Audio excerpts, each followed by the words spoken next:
काय दिले बघा या प्रॉब्लेम मध्ये टू स्पेरिकल बबल बघा आता प्रॉब्लेम व्यवस्थित लक्षात द्या.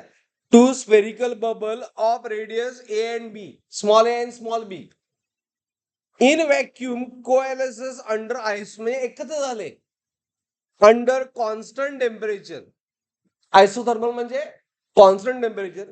Resulting bubble has radius equal to असं विचारलं. काय resulting bubble has radius equal to असं विचारलंय. म्हणजे काय दिलंय की एक बबल आहे, ह्याचा R1 ए आहे, त्यात ऍड झाला दुसरा बबल, त्याचा रेडियस आहे बी,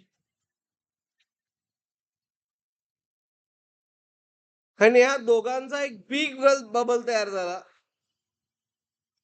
आणि त्याची रेडियस आपल्याला फाइंड करायची आहे.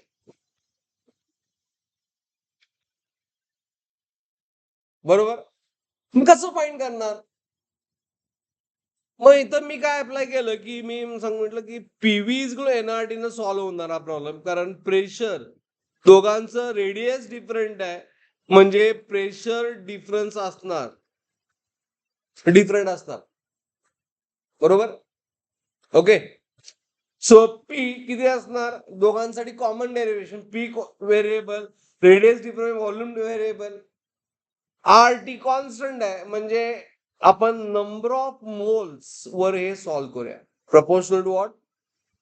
PV constant. Number of mole constant आहे काय? नाही आहे. का? दोन वेगळे बबल आहेत, एखादं रेडियस ए आहे, एखादं रेडियस बी आहे, दोघांचे मोल एकत्र करून रिझल्टंट रेडियस फाइंड केला. म्हणजे ह्यामध्ये दिलंय काय? रेडियस दिले आणि नंबर ऑफ मोलचं रिलेशन आपल्याला यूज करायचं.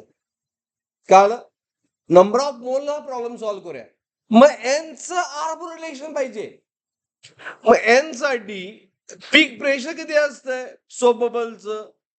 40/R. आणि व्हॉल्यूम किती असतोय?